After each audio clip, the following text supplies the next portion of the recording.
What if an entire city didn't just decline, but was quietly erased? Not by time, not by war, but by water, and not by accident. Imagine you wake up and the ground under your streets turns to soup, your crops drown, your temples crack, and the river beside you, your lifeline, suddenly feels like an enemy that learned your name. Now imagine that, centuries later, people argue your city never truly existed the way your neighbors described it, or that it did exist, but it simply faded. Nice and clean, no culprit, no uncomfortable questions. But there's a problem. The biggest pre-Columbian city, north of Mexico, rose in the Mississippi floodplain, and then it vanished. So here's the disturbing question: who flooded Cahokia? You start with the basics. Cahokia wasn't a small village that got romanticized by legend. At its peak, around the 11th and 12th centuries, it was a dense urban center near today's St. Louis. It had huge earthworks, planned plazas, neighborhoods, wood palisades, and Monk's Mound, still the largest earthen mound in the Americas. And it was built where water rules everything. The Mississippi system is not a gentle river. It meanders. It cuts new channels. It climbs during wet years and sprawls over the floodplain. Living there means you learn the language of mud. Cahokia's people clearly understood that. They engineered their landscape. They piled earth into mounds the height of modern buildings. They raised important spaces above the plain. They built causeways and leveled plazas. That doesn't look like a culture waiting to be surprised by a flood. But when archaeologists study the region, the story turns strange. In parts of the American bottom, the wide floodplain where Cahokia sat, researchers have found layers of flood-deposited silt that appear to line up with the city's troubled centuries.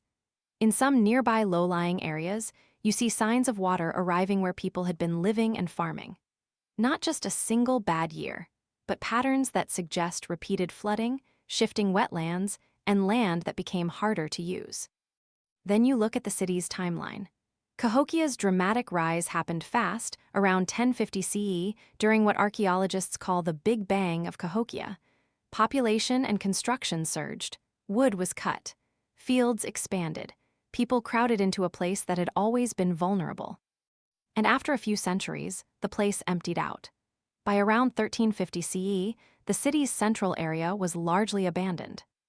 That's where the suspicion creeps in. Because when a city disappears without an obvious battlefield, your mind goes hunting for an invisible weapon. Something that destroys homes, kills harvests, spreads disease, and leaves little behind. Water does all of that. Now you start stacking clues, and each one feels like it could be the missing piece. First clue, the floodplain itself. The American bottom is fertile because the river periodically refreshes the soil, but fertility comes with a price. Floodplain farming is a gamble. Too little water and you're stuck. Too much and your stored food rots, your fields die, and your houses collapse. Second clue, Cahokia relied heavily on maize agriculture. Maize can be productive, but it's sensitive to timing. Planting, rain, temperature, small shifts can be catastrophic. A string of unusually wet seasons or floods at the wrong moment doesn't just lower yields. It can break the entire food system. Third clue, deforestation. A city of tens of thousands needs wood for buildings, palisades, fuel, and cooking. When you strip forests in a floodplain region, you can change runoff. You can increase erosion. You can make streams flashier, floods more extreme, and soils less stable. This isn't a simple, they cut trees, then the river attacked. But it's a real feedback loop humans can trigger without realizing it. Fourth clue, the political geometry of the place. Cahokia wasn't just houses. It was power made visible. Monumental mounds, elite precincts, controlled plazas, and palisades that were rebuilt again and again. When you build a political order on centralized authority, you also build a fragile dependency. If the center can't feed people, can't protect people, can't interpret disaster in a convincing way, loyalty cracks. And floods don't just destroy food, they destroy confidence. Now the implications widen. Because if flooding played a major role, you have to ask why it got worse. Climate, human impact, or something that looks like sabotage. Here's where the mystery gets dangerous, because history teaches you that water can be weaponized. In ancient China, dikes were cut during wars. In the Netherlands, land was deliberately flooded as a defense.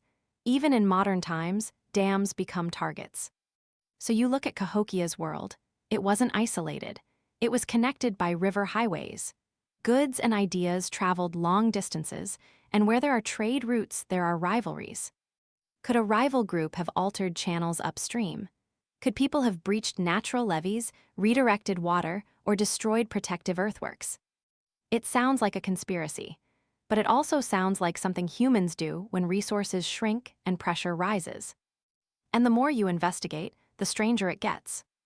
Around the same centuries Cahokia declines, you see social changes, new settlement patterns, evidence of conflict in some regions, and shifting alliances across the Mississippian world.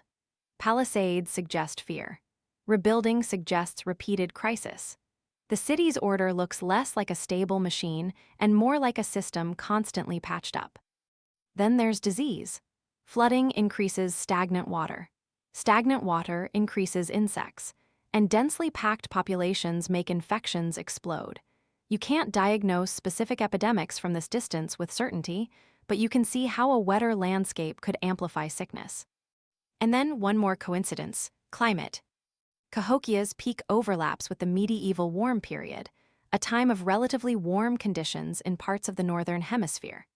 Its decline moves toward the era often called the Little Ice Age, when climatic variability increased. In the Mississippi Valley, shifts in rainfall patterns can mean more extreme floods and droughts, sometimes in the same generation. If you're trying to keep a city fed, climate instability is like living under a ceiling that occasionally drops bricks. So you go looking for people who have seriously tested these ideas, because the difference between a thrilling story and a true one is evidence. Archaeologists and geoarchaeologists have studied the American bottom for decades. Work published in journals like American Antiquity and the Holocene has examined sediment layers, ancient landscapes, and human impacts. Researchers have looked at flood deposits, channel changes, and how occupation areas relate to wetlands over time. Others have focused on Cahokia's agriculture, wood use, and the political economy that held the place together. And there are real competing theories. Some researchers emphasize environmental stress, floods, droughts, and changing river behavior. Others focus on social and political problems, inequality, factional conflict, and the strain of maintaining monumental projects. Some point to evidence of violence in the broader region and argue for unrest. Many combine these explanations because a city rarely collapses from one cause. But notice what's missing. No serious mainstream research claims there's clear evidence that an enemy intentionally flooded Cahokia, not because it's impossible in principle, but because it's brutally hard to prove. Rivers move on their own. Storms leave similar signatures to sabotage, and earth and flood defenses, if they existed, wouldn't always leave an obvious cut mark after centuries of erosion. And this is where the story twists. The dominant scientific explanation isn't a villain with a shovel upstream. It's something colder. Cahokia likely declined through a mix of environmental volatility and social fragility. The same floodplain that enabled surplus and growth also made the city vulnerable.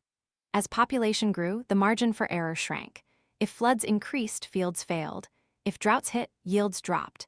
If forests were overused, local ecosystems changed. If elites demanded labor for mounds and palisades during hard times, resentment grew. If trade networks shifted, power weakened. If people lost faith in the center's ability to manage the world, spiritually or practically, migration became a solution. Instead of one catastrophic drowning, you may be looking at a long unraveling. And the same flood layers that feel like a smoking gun can be read differently. Not proof of attack, but proof that the environment was always dynamic, and the city's greatest gamble was building its heart in the path of a living river system. So does that end the mystery? Not really. Because the mainstream explanation has its own gaps. For one, climate and floods don't automatically erase a city. Humans adapt. They move fields, they change crops, they build higher, they relocate neighborhoods. Cahokia already had engineering skill. It already had organizational power. If they could raise Monk's Mound, why couldn't they protect key farmland? Unless the problem wasn't a single flood, but unpredictability, the kind of instability that makes planning useless. One year you rebuild. The next year, the river rewrites the map again. And then there's the human question. Cities don't just collapse. People decide to leave, families pack up, leaders lose followers, priests lose authority, traders choose new routes, refugees spread stories. Those stories change what others believe is safe. Environmental stress can push, but social meaning decides the direction. Maybe flooding didn't physically drown Cahokia so much as it drowned the idea of Cahokia. And still, the darker possibility never fully disappears. Not because we have proof of sabotage, but because we know what humans do under pressure. If competing groups existed, if resources tightened, if the river became a lever of power, somebody might have tried to pull it. The evidence may simply be too smeared by time to convict anyone. So you end up in a gray zone.